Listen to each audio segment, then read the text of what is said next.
Hello everybody, welcome to another episode here on Bully Whispers, and we are here today to evaluate the answer to the question, how Machiavellian is Vladimir Putin? For viewers new to this series, Machiavellianism is much more specific than just who is the best schemer, or some general notion that the ends justify the means. The Prince is essentially a how-to-rule manual for current or aspiring leaders, detailing the most effective ways to deal with specific circumstances and different types of people based on Machiavelli's historical observations. For regular viewers of this series, you are probably wondering why I sound British. In evaluating Putin, we will start with a brief look into his rise to power, before moving on to his invasion of Ukraine and how its impact on Russia militarily, domestically, and internationally falls right in line with Machiavelli's predictions, as well as the two most significant aspects of the Prince that may help explain his current situation.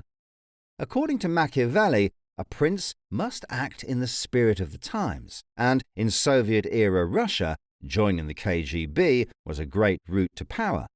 During this time, he learned many valuable skills and made many valuable connections, but the times were changing.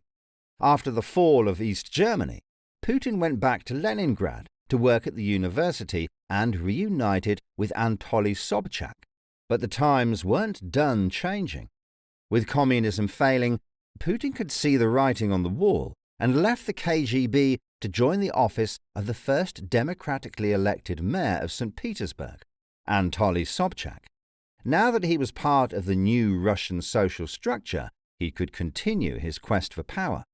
Within 2 years, he was named Prime Minister by then-President Boris Yeltsin, who even endorsed him as a successor.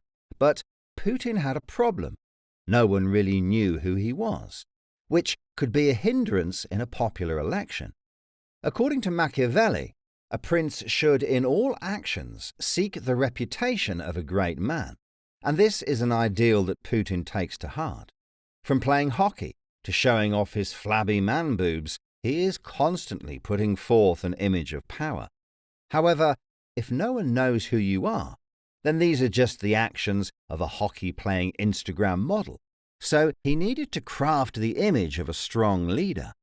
According to the prince, reputations such as these are made by crushing enemies. So if you have none, make some, or in Putin's case, make them up. In September 1999, there were 3 bombings in Russia, which shocked and terrified the population because they were all civilian targets. Putin vowed swift revenge, quickly blamed it on Chechen terrorists, and mobilized the military. His fast and strong response made him a hero among the people. However, he was soon presented with another problem. A short time later, a 4th bomb was found, which was linked to the Russian military. Putin denied any involvement. Several independent investigators and journalists were killed, and Putin was elected president, all of which were right in line with the spirit of the times. Since his election, Putin has remained the leader of Russia, though his title has changed a couple of times, which brings us to the invasion of Ukraine. According to Machiavelli, there is nothing more perilous or uncertain of success than trying to install a new order, because you will have enemies in all those who did well under the old order, and only lukewarm friends with those who might do well under the new. And while that may obviously apply to Ukraine, it ends up becoming domestically significant for Putin as well.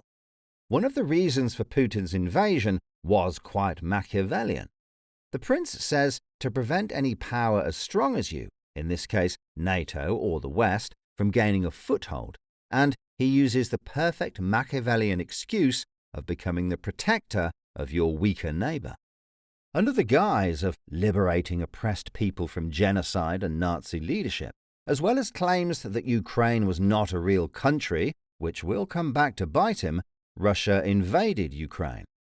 According to Machiavelli, when acquiring territory for the second time, which from Putin's point of view they were, it is easier to hold on to, because the prince can take that opportunity to punish delinquents, clear out suspects, and strengthen himself in the weakest places. Also, according to Machiavelli, when taking an area of similar culture, it will be easier to hold.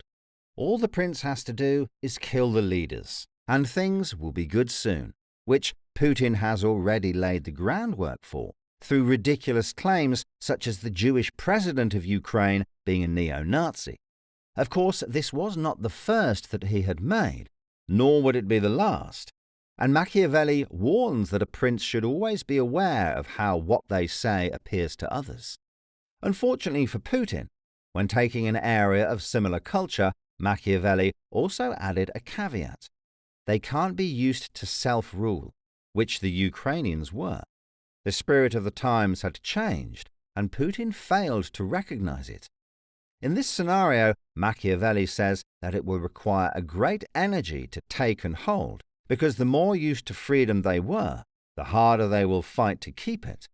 They will not forget their heritage, and even though Putin didn't recognize Ukraine as a country, they certainly recognize themselves as one. It's at this point that Putin finds out the hard way exactly how much resistance he would encounter in Ukraine, in Russia, and from the Western world. The Russian invasion went horribly, and they ended up getting beaten back to the point that Putin called for the mobilization and conscription of able-bodied men. Now Machiavelli states to always watch troop morale, and this is where not keeping up with the spirit of the times really catches up with Putin. We now live in an age where the internet and social media make people more connected than ever before. So despite trying to put a positive spin on things, the control of information isn't as tight as it was in the days of the USSR. He can't convince his troops they are winning, or even that it's a good idea, nor can he convince the populace. Protests break out, while 500,000 men flee the country to avoid conscription. And of course, no one can hide the impact of all the economic sanctions. Putin is on shakier ground than ever. Now, Machiavelli does state that as a leader you will face hatred, but it's important not to be hated by all, especially not the most powerful, and these sanctions and asset seizures have forced many of the nobles to desperation. Not only is he beginning to lose his reputation as a great leader at home, but he is also losing respect for Russia on an international level as well. According to Machiavelli, the foundation of all states lies in good laws and good arms. While it's been no secret that Russian laws were shaky at best, now the entire world sees that its military is nowhere near the force it was thought to be. On top of all of this, his ever-increasing ridiculous claims from Jewish Nazis to weaponized birds and bats. Sharks with frickin' laser beams attached to their heads just make him appear desperate. According to the prince, it is harder to conspire against a respected leader because the conspirators not only have to fear the act itself, but also the backlash from all those who did well under the old leader. And that number is dwindling rapidly for Putin. Ultimately, while he started on a path that Machiavelli would have given a stamp of approval, he has proven to be much less so in recent years. Let me know in the comments how you think this will play out. Thanks for watching this episode here on Bully Whispers. As always, like, comment, subscribe, and I'll see you at the next score.